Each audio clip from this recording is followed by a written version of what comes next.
There we are. Good morning, everybody. We're live. Welcome to Breaking Through the Disruption, our webinar series for RE Journals. This is our 8th webinar that we've held. We've had over 6,000 people join us for our webinar so far, so we really appreciate the support. We're glad you're here. We're glad you're watching.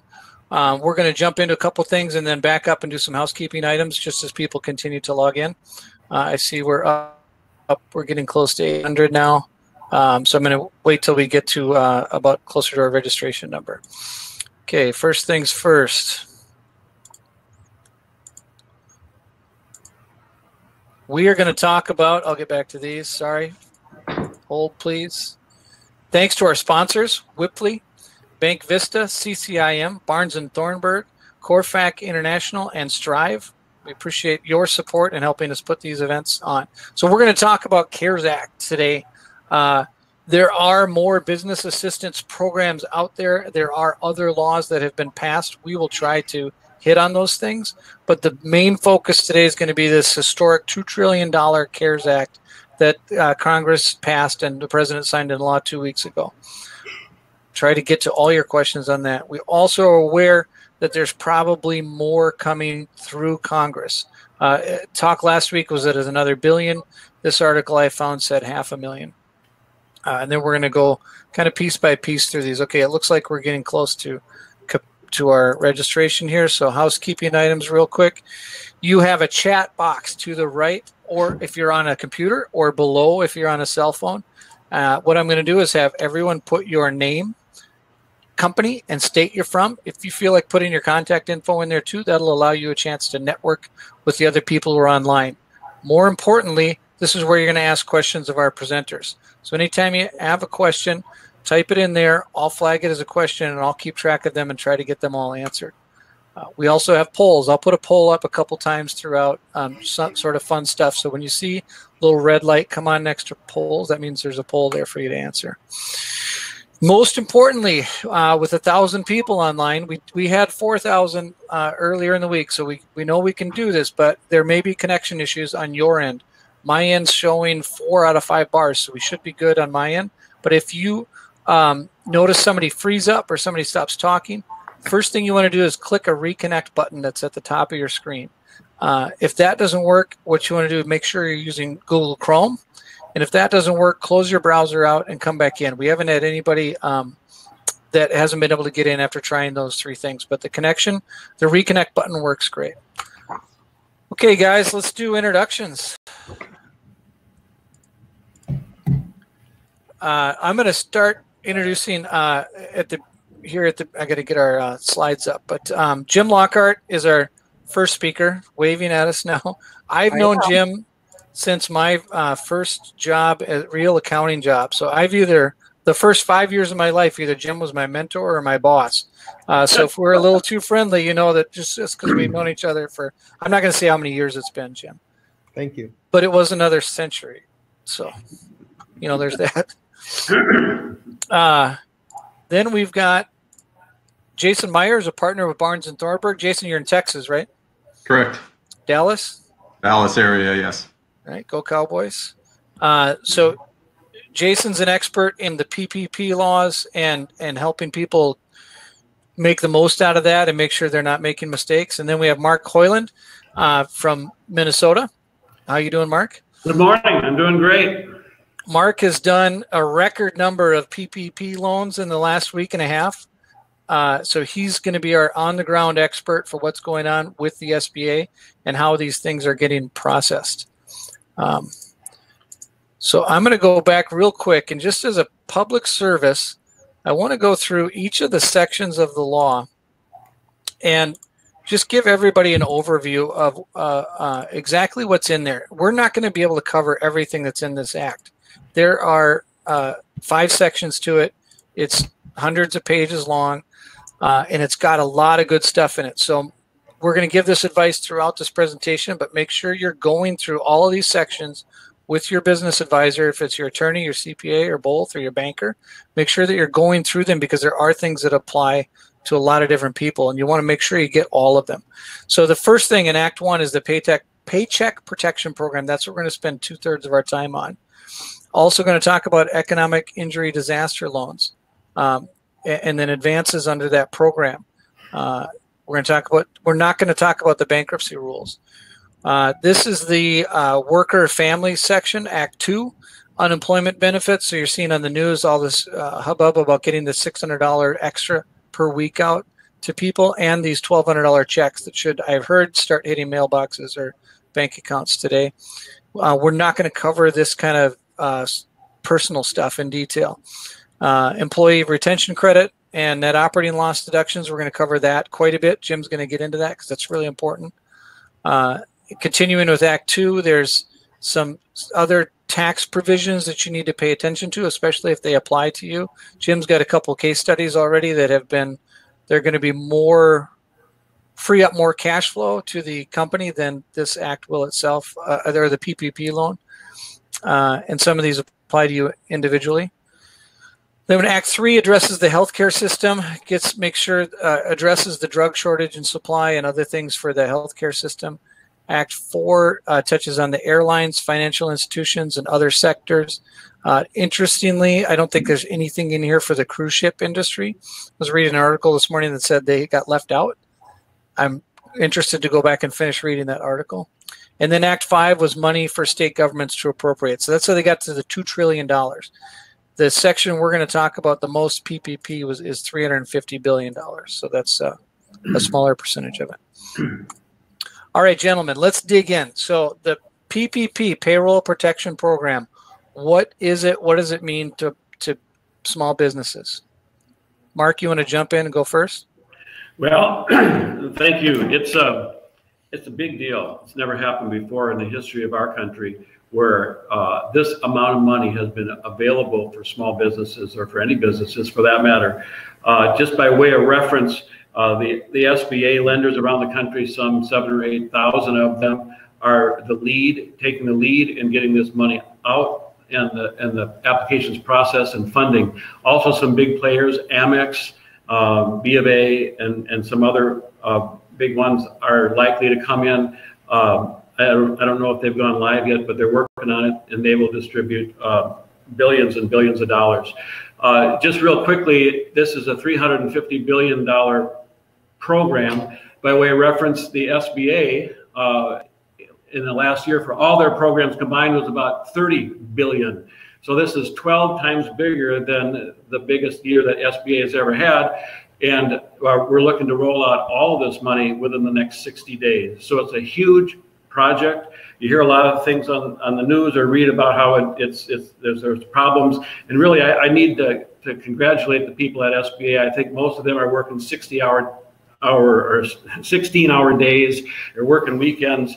They're making additional guidance and tweaks to the program to make it more effective. Those of us who are lenders, as of yesterday, sometime we hit the $100 billion mark of loans that had been approved by the SBA. So that's in the first 6 days, $100 billion out, and counting. Another 30, 40, 50 billion might go out today.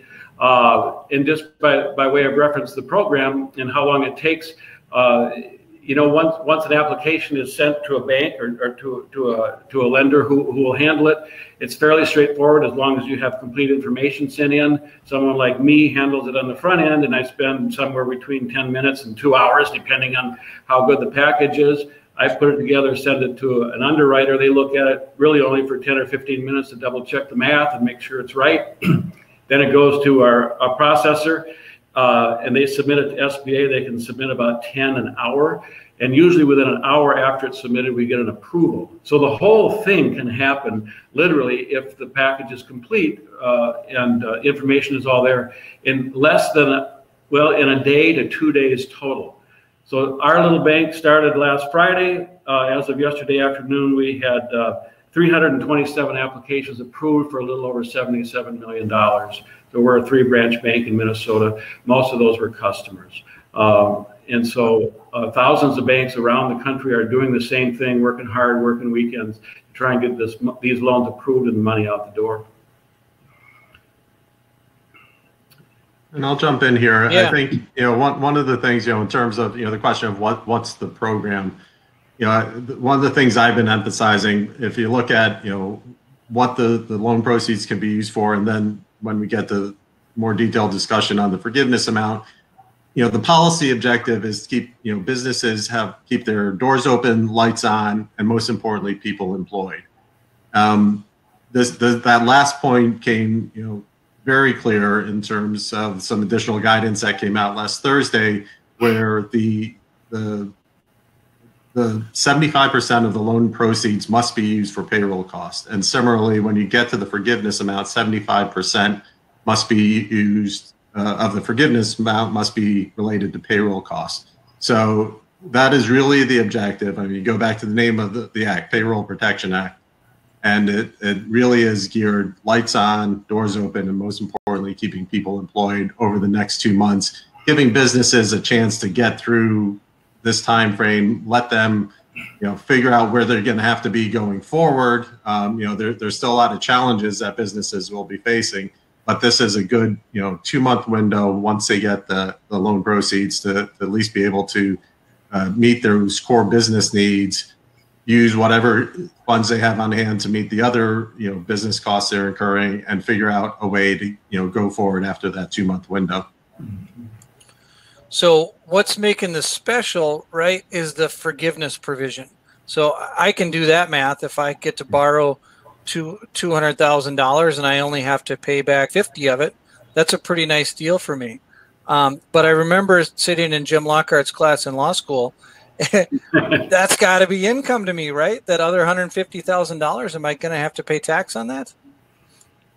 On the amount that gets forgiven, you don't have to pick it up into income at all. In fact, that was part of the CARES Act, that any amount forgiven is not picked up into income. So no, I don't have to pick that up. So this really is a good deal. I need to go out. If I qualify, everybody needs to go out and apply for this money, correct? Oh, absolutely. If you certainly need it to cover your payroll, you should certainly get it. And banks like Mark are just doing a fantastic job in helping clients. We've been so busy throughout our firm helping clients apply for this, and so far so good that every single client's been able to apply and get approved. We're just now waiting. Did you just knock on your desk? 'Cause I thought your desk was made of solid gold. Not quite. Well, I think your question also touches on getting into one of the difficulties of the program, is because this is such a advantageous program, and every business that qualifies should be pursuing it. That's one of the problems that nationwide we're seeing, is that just the volume of people are going. The banks are overloaded. I think it's wonderful. The amount of the 3-branch bank in Minnesota is already processed. That's a testament to how the work they are doing. But there's just such a high volume of applications nationwide. You are seeing banks having to make certain choices. Bank of America received some pretty bad press over the weekend in terms of how they were saying people were ineligible simply because they didn't have a loan with Bank of America. They since revised that policy and at least let other existing customers, be eligible to apply for them. But banks nationwide, what we're seeing, and our firm is nationwide, and we get a lot of intel from all our lawyers throughout the country, is that banks are only, at least initially, working with their existing customers. If you get denied by your bank for whatever reason, or your bank's not offering it, it may be tough to go somewhere else and find another SBA lender that is going to be able to process your application, willing to do it, and be able to do it in a time where there's still a pot of money to take advantage of. I just add, and maybe Mark can throw in there, but we've talked to a number of banks, and they're clearly, the B of A press wasn't good, but there are banks who are taking care of their customers first, but are certainly going to help those who don't have loans with them. So it's just a matter of time, I think. Well, for everyone so to get processed. the chat segment is lighting up with questions, but I think we're going to answer a lot of them here when Mark gets started. So Mark, do you want to give us an overview of the detail? So what's in the application? What do I have to do to apply? Who qualifies? How much can I get? All those sorts of things. I sure will. I also want to tailor this a little bit to who I think most of our audience is, and that is people who are professionals in the real estate business. So that would be brokers, developers, property managers, builders perhaps, but a lot of real estate brokers. And so the law is clear that for businesses that apply, and let's say you're a business and you have 20 employees and your annual wages are 1.2 million. You got to give it a 941 and a 940 form. Those are the quarterly tax reports. The 940 is the annual summary tax report. Line 3 of that says, how much did you pay in wages? It's right there, and it'd be 1.2 million. Divide that by 12, that's your average monthly, and so that'd be 100,000 a month. And you multiply that times 2.5, and you get $250,000. That's the maximum that you could apply for if you had a payroll of 1.2 million. Then within 60 days after the loan funds, and these loans are supposed to fund in 10 days or less after the loan is approved. And so it's a pretty tight target. We're starting to actually fund loans now that we got approved last week, and it's 50 or 60 or 70 a day. We're going to be closing. Once the loan funds and you've got 60 days and you use it primarily for payroll or rent and utilities. Every business is a little bit different, but it works great if a company had 40 employees in January and they hire back and have 40 employees in March, April, May. It's pretty simple that almost all the money that you borrowed would go towards payroll. And you put in some rent and some utilities, and it's likely that 100% of that loan would be forgiven because payroll, rent, and utilities are eligible uses of proceeds. Now, what you can't do is take that money and buy equipment, take that money and buy a boat for yourself, take that money and pay off other debts or your credit cards. The intent is to maintain your payroll and pay people. And if you've laid some people off, encouraging the lender or encouraging the business to hire as many people back as you can and pay them. So now the difference is in companies that have independent contractors and they pay them by a 1099, which an awful lot of people on this call probably get 1099 income. The employer cannot use 1099 for independent contractors as qualified payroll. However, the recipient of the 1099, the real estate broker who got commissions and gets a 1099 at the end of the year, they can apply and prove from their 1099s or self-employment income that they made $100,000 last year, and so that's their application. There is a limitation for any employee, including independents, that the maximum you can consider an annualized income is $100,000. So if you're a big dog and you made $300,000 or $400,000 in commissions last year, good for you, but you can only count $100,000 when looking to get a forgivable loan through the PPP Act. But you would apply, you would show your proof of income, either from a tax return or 1099s or other wage statements. And then the process is fairly simple. It's a 2-page application. You verify that you're not a criminal, you're not in jail, you're not on parole, that you haven't filed bankruptcy in the last 7 years, and that everybody lives in the United States, and that's about it for your attestations as to who you are. The bank then verifies that you really are in business, that you really have filed tax returns, you are who you say you are, and then we submit that to SBA. So it's a fairly streamlined process, but the max for one individual who's on 1099 or self-employment is $100,000. So the maximum you can get, and this is important, is $8,333 a month times 2. So you can get 16,600 would be I'm sorry, 2.5 times. So it's about 20,500 would be maximum for an individual who had 100,000 in eligible income under the Act. I have to interject. There are 100 good questions on here. Are you all okay with, I can send a summary later and we can try to answer some of these by email after the fact. I'll try to get to the highlight ones, but there's a lot of good questions in here. We'll try to get through them. And I'm fine with that. And actually, I was going to interject just on questions in general. I think Mark gave a great overview. That document that I believe was up on the screen is a great overview. But as there's been additional regulations issued since the CARES Act was passed that has tried to answer some of the questions or address some of the issues.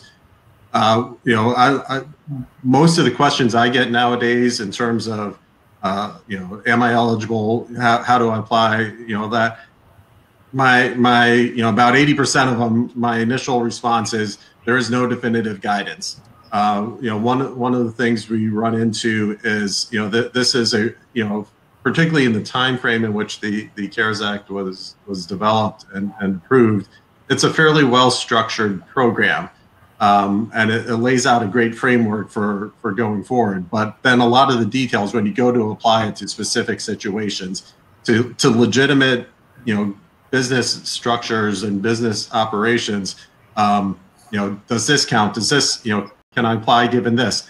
There is not a lot of definitive guidance. So, what we've been doing is going back, if there's anything specifically, addressing that issue related to the PPP program, we go back to the standard operating procedures of the SBA for its 7A loan business program, and this PPP program is sort of structured into that 7A program, and try the best we can to answer as many of those questions as we can. A lot of them ultimately come down to the borrower having to make a good faith certification, that it is eligible, that it is authorized to receive the amount of loans that it proceeds that it does. And so as we've been advising clients, we work through sort of, okay, here are the arguments you can make, here are the arguments you can make, here's what you have to do to make a good faith certification. But ultimately you have to feel comfortable with the certification you're making on the application. The lenders are entitled to rely upon whatever certifications you make, based on, again, sort of interpreting and trying to figure out what the answers are where there is no definitive guidance. So they're not going to be necessarily, checking you or backstopping you or making sure what you're saying is correct. The other thing we've been saying is, okay, what happens if somewhere down the line, in the loan forgiveness process, for example, or some SBA audit or whatever, someone comes up and says, yeah, you tried, but you were wrong. You really aren't eligible, or you weren't eligible for the amount of the loans that you got.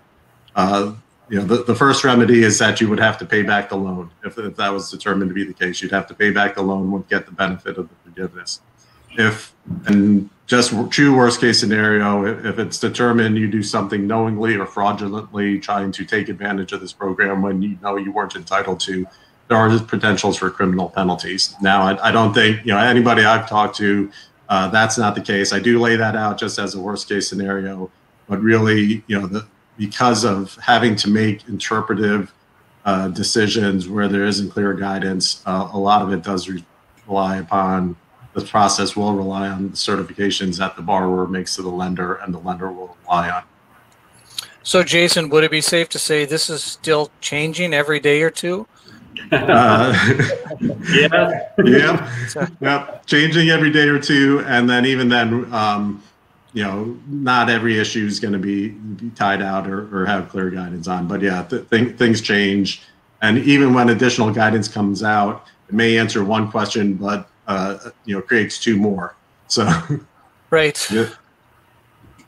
Well, let's get back to the questions that our audience has, and I know it feels like we're going to bounce around a little bit. I'll try to do my best to manage it.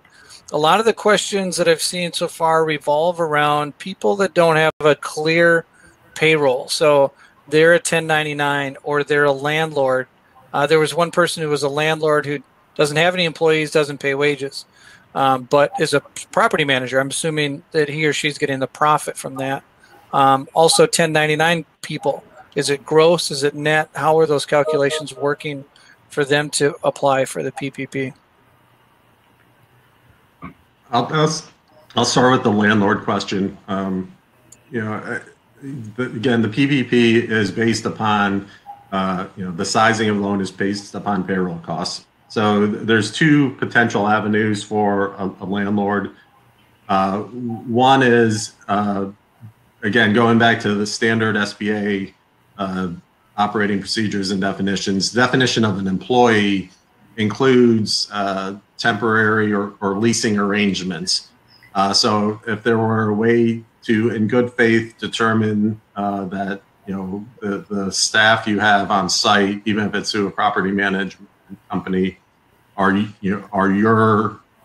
essentially they're under a leasing arrangement, you can make an argument that those would be your employees. But if you're facing a situation, or just objectively judging it of it, if the property manager were to apply for the loan for the same people, they probably have a stronger case that it's those would be their employees, not the landlord. So I offer that up as a theoretical construct, and there may be a factual situation that fits under that, but you would need to work through that very closely, with your attorney to make sure you could truly make that good faith certification. The more likely scenario, and I've advised this, and property managers on the webinar here may not want to hear this, but work with your property manager and see if you can get at least some sort of abatement to the extent the property manager gets a PPP loan for payroll costs and ultimately gets it forgiven. So for them to be able to pass some of those savings on to the landlords, but that's a case by case negotiation between the landlord and the property manager. Sure. In the case that the landlord and property manager are two different people, try to find a way to share in the benefit. Right. Yeah. Okay. And then if they're all with the same company, then you're recommending make that application through the property management company, the clearest path. Right, because that's most likely where that's where the payroll costs are likely incurred, and where the payroll records reflect that they're incurred. Okay. Mark, there's a question on here you might be able to answer. The amount of payroll that you use to qualify for the loan, does it have to be the same amount that you pay when you're calculating the forgiveness portion?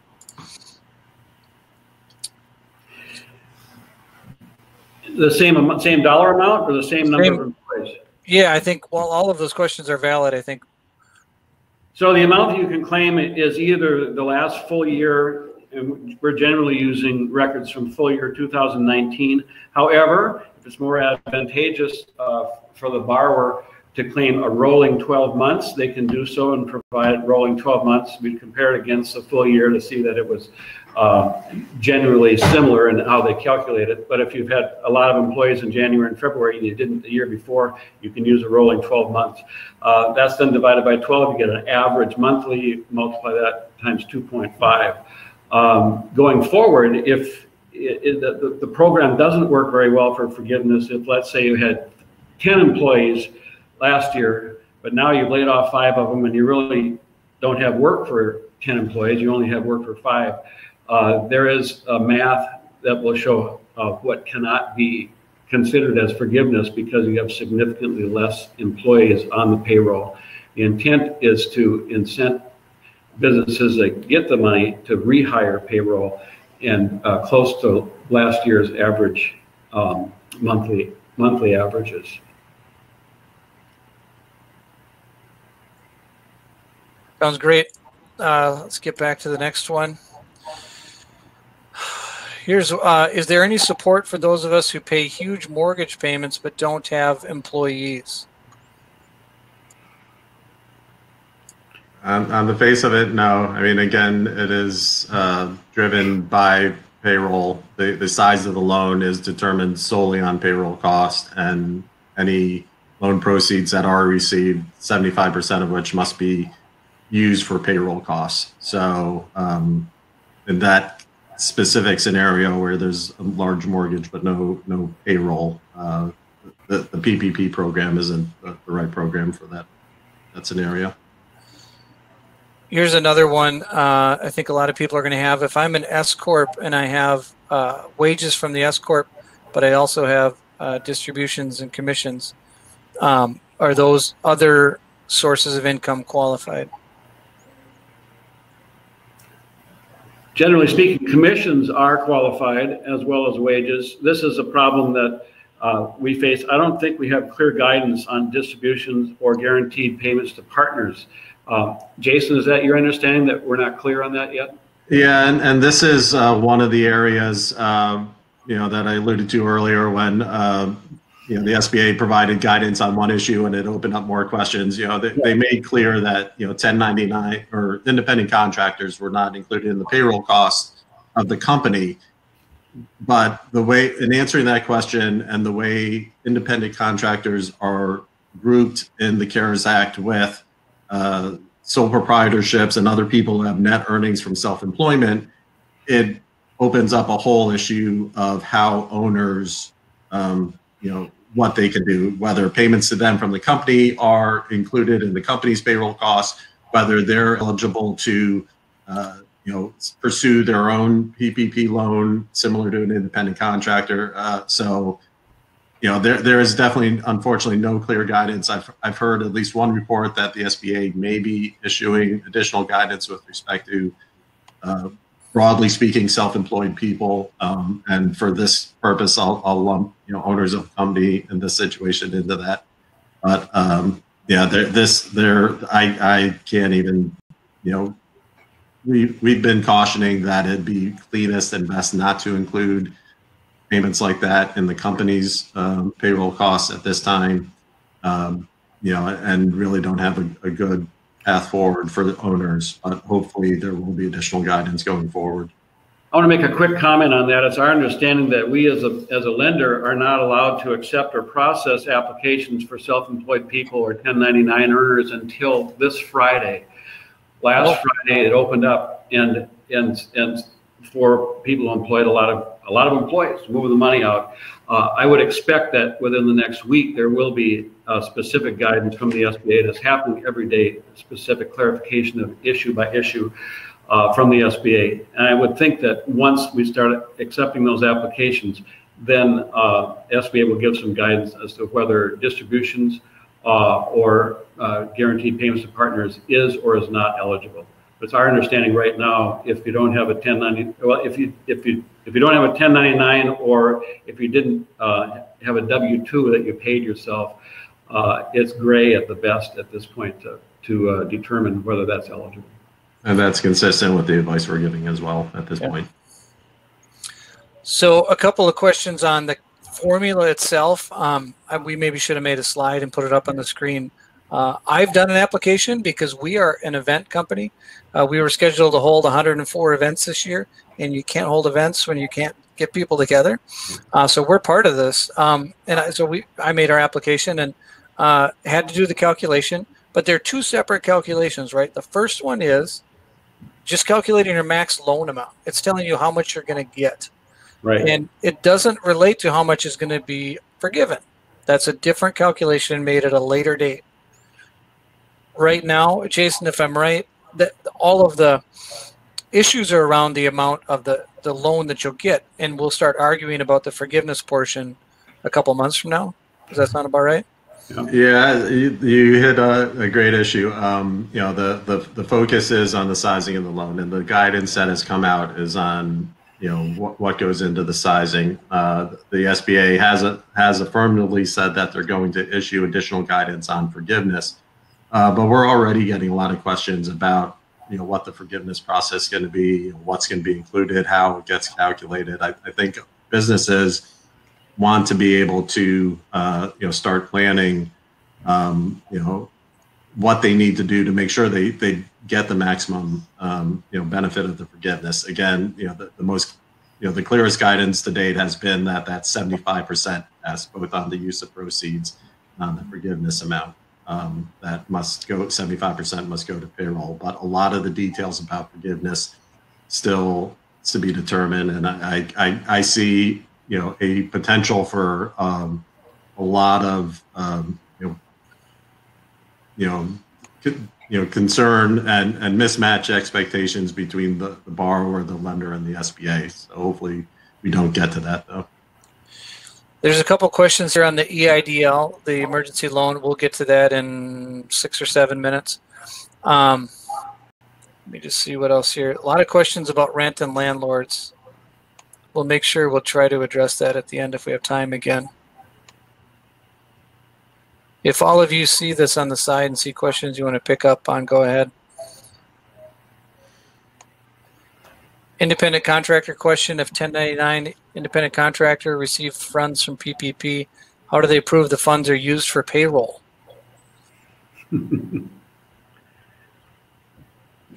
I don't know. Right.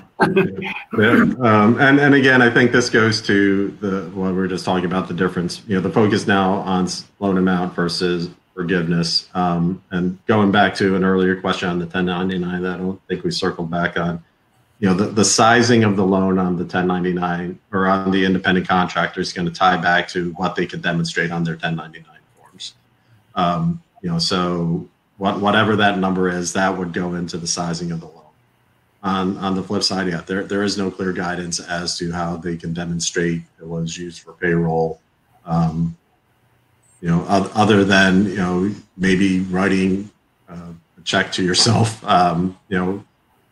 We have heard some businesses contemplating opening separate accounts. Some advisors, and we've said this too. If you want to truly be able to demonstrate and track everything, is open up a separate account for these PPP loan proceeds. And if you get an EIDL, which we'll touch on shortly, put that in an even another separate account. And then that way you can track the money in and out of that account. And so, specifically on this independent contractor one, you put the money in one account, write yourself a check, to deposit in your personal account, and that's your evidence of payment of payroll. Best guess at this point. Hopefully, again, we'll get some guidance on that. That is what we've been advising clients, is to open up a separate bank account. Yeah, put the money in there so you can easily trace it, and then whatever documentation is decided that you're going to need later, then you can just go back and support everything that's been written out of that account. I think that's a very good idea. Here's a good question, Mark. I'm afraid you're going to get a lot of loan applications when you answer this one. Do we have to have a business account with you to apply for PPP through your bank? We took care of our customers first. We've been talking to them for weeks. What's going to happen? When will it come? And so they were the first to apply. About half of the 327 that we processed through yesterday afternoon, about half of them were not existing customers. In most cases, we've asked, if we make you a loan, will you become a customer? And they generally say, yes, in a heartbeat, because my bank won't even talk to me about it. I'm mad at it. So in one sense, we see it as being an opportunity for us to work with more customers and expand our business. Would we absolutely just say no if a qualified person knocked on our door? I guess it kind of depends on volume, and we don't have a clear policy of saying no. I know that some of the bigger banks have said you had to be a customer as of March 1st of this year, otherwise we won't talk to you. We don't have that policy. But it's a good time to shop for a bank and find somebody who'll work with you, and I would give that recommendation to all the bankers around the country. Small business people are looking for a bank that'll work with them and work for them, and here's an opportunity to say, yes, we will, and we'd like to work with you long term. Yeah, I talked to a banker, or someone I know did, and they did 5 or 6 SBA loans in the last 5 years and have processed 400 applications for PPP. So, yeah, it seems to be an okay thing to do. It depends on bank by bank. And I also heard, if you all heard this too, that Wells Fargo is full on loans. They're not allowing more. That happened initially. What happened is it wasn't so much specifically they capped out with respect to the PPP program, but it ties into the overall limitations on the size of assets that they're able to hold based on the limitations the government put on them due to past bad or questionable acts. I saw a report yesterday that at least with respect to the PPP loan, the government's lifting that cap. So Wells Fargo is back in the business of making PPP loans and have sent out notices to at least some clients who they denied previously that they could reapply or submit their application. Well, we have way more questions on this chat than we can get to. And like I said, I'll try to send out an email, see if we can't get some of these answered for people. We're also going to post this video on our YouTube channel. I know we're joining the young crowd and we have a YouTube channel. I'm going to be a YouTuber. And then we'll send out emails to follow up with this. We'll try to help you all out. But I want to move on to EIDL real quick. And then if we have time left, we'll get back to some of these PPP questions. So anybody want to give a brief overview of what the EIDL is? And there's a couple sections in this bill that apply to it. Sure, I'll jump in. So the EIDL is for economic injury disaster loans.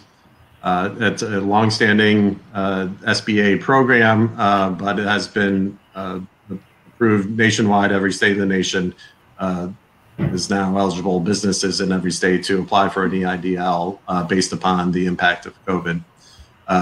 The measurement, loosely speaking, is economic injury. So if you're making revenue of X prior to COVID and you're now at X minus Y because of COVID, that's the economic impact.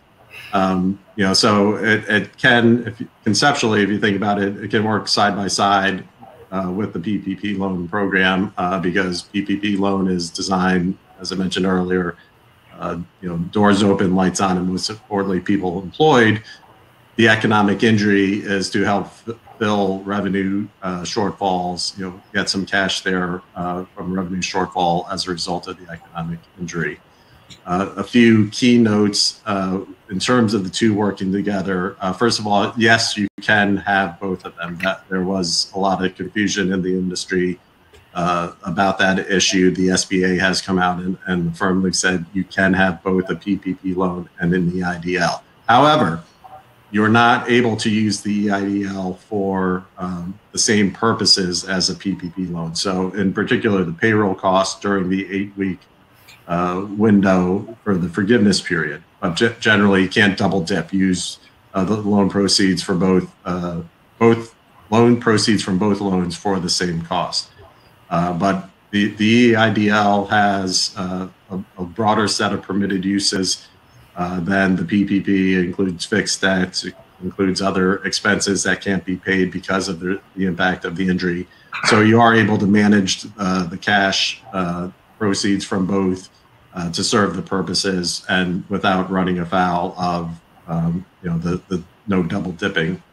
There is a requirement that came out through the SBA regulations that if you had previously received an EIDL prior to the PPP program getting put in place, and you applied those proceeds towards payroll costs, there's a mandatory requirement that you refinance your EIDL loan within the scope of your PPP loan. So the PPP loan would be sized based on payroll costs plus refinance EIDL.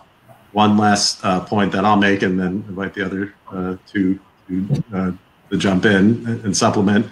Going back to the question about landlords, this, typically under a standard SBA loans, landlords, that are not, don't have employees are not eligible for standard SBA loans. They are, however, eligible for economic injury disaster loans. So if you are in that situation where you have you're a landlord, you have that large mortgage but no employees, like we talked about earlier, and you do have an economic injury that is tied to the impact of COVID, the EIDL program may be available to you. One quick caution, though, and this applies both to the EIDL and the PPP, to the extent you have any other existing indebtedness in place, make sure you check those documents. There's probably some limitation or prohibition about taking on additional indebtedness. With the EIDL, there is also a collateral and guarantee requirement, at least for loans above 200,000. That was it. Under 200,000 was a change from in the CARES Act. So for both of these programs, make sure that they either are permitted under the scope of your existing loan documents, or if not, that you start working with your lenders to get whatever consents or waivers are necessary so you don't trigger an event of default under your existing documents while you're trying to get these relief programs. Right, and it's important to underscore that the EIDL loan is not forgivable, except to the extent that you have payroll costs that you'd roll into your PPP.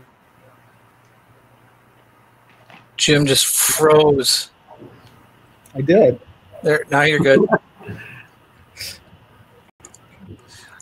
Okay, so Jim, I'm calling you, right? At this point, by the time I get to PPP loan, EIDL loan, and tax provisions, I'm thoroughly confused because there's just too much to take in. But what's the best plan? What's the best one to go after first? Well, like I said, we've been helping clients with the PPP loan first because, as Mark alluded to and Jason, it's relatively straightforward. The documentation for most of our clients is, and so it's been pretty efficient. And so far, we've had good luck to the extent where we've had questions like 1099 guaranteed payments. We've worked through those the best we could within the spirit of the law. We always tell our clients, if you try to hit the ball down the middle of the fairway, you should not run afoul. But in any event, we are definitely working on the PPPs, and as soon as we get through all those, I'm sure we're going to be focused on helping our clients with the EIDL loans. But also, I don't know if you want to talk about the new tax law changes. Okay, hold on a second. We're going to do that very, very next. But somebody just reminded me about the $10,000 grant part of the EIDL. Yes. How does that work? Oh, Mark is smiling. Well, it's really easy to apply for. I'm specifically not aware of anyone who's gotten one yet. I'm sure there's a tremendous backlog. Just FYI, the PPP loans are all handled directly through existing lenders. The EIDL loans are all handled through a central website, owned, operated, and worked by SBA employees. My understanding is there's a huge call center somewhere in the Dallas-Fort Worth area, and they're working around the clock to process those loans. Having said that, tens and tens of thousands of people, I believe, have applied for EIDL, and I would expect that many of those people will be approved, but I'm unaware of any specific turnaround times for them. But just briefly, for real estate owners, if your economic injury is that you had, let's say, a 10-unit building that historically was full, and now 3 months from now, you're 50% vacant or half your tenants are not paying rent, I would say that that's a tremendous economic injury, and you could apply for and be eligible for economic injury disaster loan funding. But you do need, again, the disaster loans are really made for if there was a flood or a tornado and it wiped out, 40 businesses in 2 counties in some state. Under the disaster loan program, most of those had to do with physical injury to real estate. Your restaurant got blown away, your motel got swamped, your gas station got blown away, and so that there you have to look at a specific cost and make a specific request because of a disaster. SBA is trying the best they can to tailor that towards the COVID disaster, and I'm sure it's a work in progress, and they're doing the best they can. So the good news is existing program. Yep. There's a not a forgivable kind of grant portion that's small. Run through the SBA, not through your bank, but still call your banker first. Yeah, and on our website, we've got a direct link to it, or you can just look SBA disaster loans and it'll come up. And it's a big website. It's hot. I mean, it's best, I'm told, to do it after 9 o'clock at night or on the weekends because there's not as much traffic on the website. I have heard people during business days that the site freezes up and sometimes goes offline. I got a lot of people who are really anxious, who are happy to do it at midnight because they're not thinking, they're not sleeping, they're doing whatever they can to help their business. And they report back they got through, and an hour later they pushed the send button and they were done. So it's fairly straightforward what they asked for. And on Jason, that 10,000, jump in. Yeah, go ahead. Yeah, on the 10,000, if you can certify that for emergency purposes, you're essentially dire straits. You need you can get a $10,000 advance on an EIDL. If for some reason you're not approved for the EIDL, you don't have to pay that $10,000 back. But if you are approved, it gets factored into, it's considered advance of the EIDL. One other thing, I saw a report this morning that because of the volume that of applications that are being received, the SBA may be modifying the formula that there's a $1,000 per employee limitation on that $10,000 grant. So, the example in the story I saw said that if you have three employees, you can only get up to $3,000. I don't know if that's going to be how widespread. This was one district from the SBA was reporting this. I don't know if that's policy nationwide, but that is something to be aware of as of this morning. That even though it says $10,000, if you're a smaller shop, it may not be $10,000. Okay, I promised Jim we would talk, Jim Lockhart, important stuff. And here's why this is important. I'm imagining myself already. I'm a finance person, and this stuff should make sense to me. I went to law school. I was a CPA. I should be able to work my way through this. And my head's still spinning. There are important provisions, Jim, right, that we don't want to miss. So do you want to talk a couple minutes about what are the other parts of this bill that could be beneficial to companies and what they got to pay attention to? Oh, certainly. There were a number of tax law changes, and the ones I would say most applicable or most valuable to our real estate clients are the change in the rules with respect to NOL carrybacks and carry forwards, modification on the excess business losses, and qualified improvement property changes. So what we're seeing through these tax law changes are opportunities to get tax refunds that, quite frankly, outweigh what some of our clients would get through the PPP program.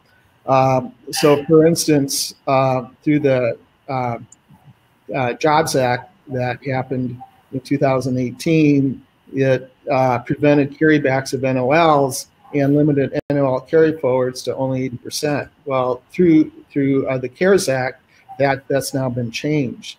So the 80% limitation on NOLs is now gone. You can take 100% of your NOLs, and beginning in 2018, you can carry them back 5 years. So for 2018, 19, and now 2020, you're able to carry back any NOL that you incur 100% back 5 years. So if you paid taxes prior to 2018 and have an NOL, you can now carry it back and get a refund. So I remember this from the days when you and I used to work together, and it was cost segregation studies for real estate people, and they had that big NOL carryback.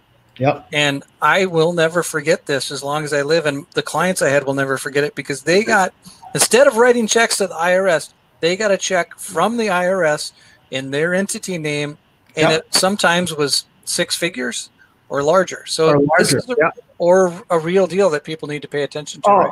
Oh yeah, this is a huge change.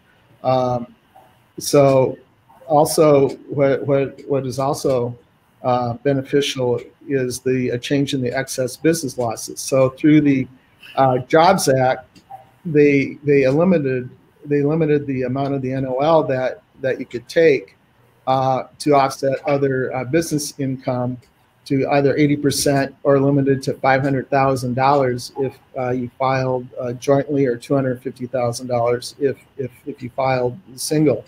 But now there is no limit on the excess business losses. So for instance, let's say we generated a NOL through our real estate activities of, let's say $1 million. We had $800,000 of other income, but due to the excess business limitation, we were only able to take $500,000 of that loss. Now we can take 100% of that loss, the full $1 million, and fully offset that income, and now get a tax refund. So this is hugely important for our real estate clients, especially when we were expensing the 100% bonus depreciation. We're able to do that now. We still have the passive loss rules and the at-risk limitations, but if you're a real estate professional, you should have full access to your NOLs now. One other huge change was with respect to qualified improvement property. That's now changed. All qualified improvement property is now called 15-year property, which is subject to the 100% bonus, deduction. So those who improve the interior of a non-residential building since 2018, 19, or 20, which was formerly capitalized, you can now expense that, and thereby increase your NOLs. We have some clients that, we are already busy working on this for our clients. We expect many of our clients to get very, very substantial tax refunds in the coming months. So I would talk to your tax advisor. I would talk to them now, because it's just right for tax refunds. And there are other provisions we didn't have time to talk about. Right? So we have 3 minutes left, unfortunately. Mark, I don't know if you saw the poll, but I kind of asked a loaded question on there, and I ended it now. So question is, have you applied for a PPP loan? And I only gave two choices. One was yes, I got it in right away. And the other one's no, that's why I'm here. I'm calling Mark after the call. So unfortunately, there's a whole lot of people in that bucket right now that haven't applied yet that hopefully intend to apply. So good luck to all the bankers out there and everyone that's flooding the system. I hope they have another bill that funds everything so that we don't hit a cap. I will say about our bank, we are unable to fund loans with people who reside outside of Minnesota. I know that there's a number of states this is broadcast to, so I'd respectfully ask them not to apply. But I would suggest these people contact their local bank first. It's a lot easier. They know you. They have background on you. They can verify that you are a business in good standing and actually make money and are qualified. If it's just a stranger, the bank is under a little bit higher burden to verify that the business actually exists and it wasn't just a fraud, if you will. And so your bank is the best to go to first. Okay, real quick, we have an angry listener here, Tony, who says, last time I'm going to ask this question. Can businesses who only have 1099 employees qualify for the PPP? My understanding is those 1099 employees are the ones that are supposed to apply. Is that correct? Yes. Okay. Yep. So, Tony, you're out of luck. Try the EIDL for sure, right? If you have other costs. And instruct your 1099 people to talk to their bankers and figure out how that fits in. Any other parting thoughts from Jason or Jim? The one thing I was going to say, I know there was some effort to expand the pot of money for the PPP program. I actually just checked, and it appears to have that effort is currently being blocked in Congress. But I think everybody recognizes, that the $349 billion set aside for this program will not be enough. There's certainly much greater demand for it. So, if you haven't gotten your application in, get it in, because there is a limited amount of money and it is going pretty quickly. And I would say to all you real estate investors out there, to the extent you have NOL carry forwards, you can now carry back 5 years. I would take a look and I would apply to get a refund. If you were hit by the excess business loss limitation, that no longer exists. And then I looked to see if you had any qualified improvement property in 2018, 19, or 20. And that's now eligible for the 100% bonus. So that will also increase your NOL, which will allow you to get more tax refund dollars. Can you amend those returns for a change in accounting method?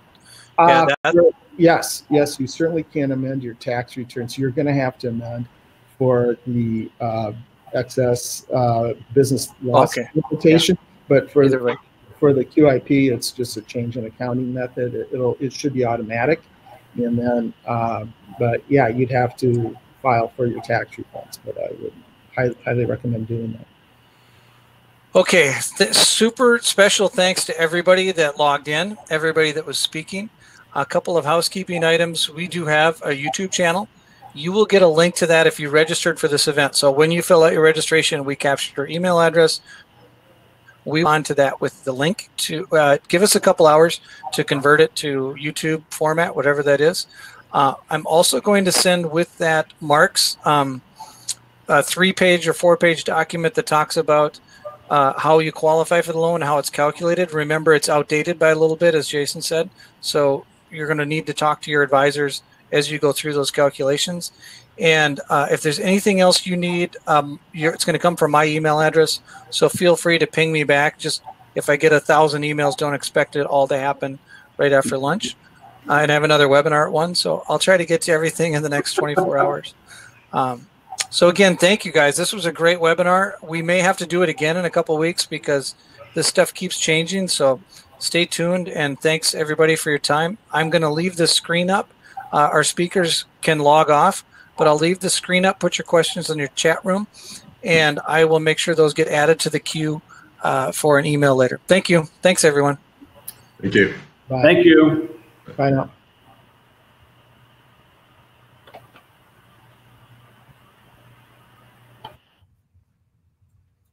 I don't know how to log off.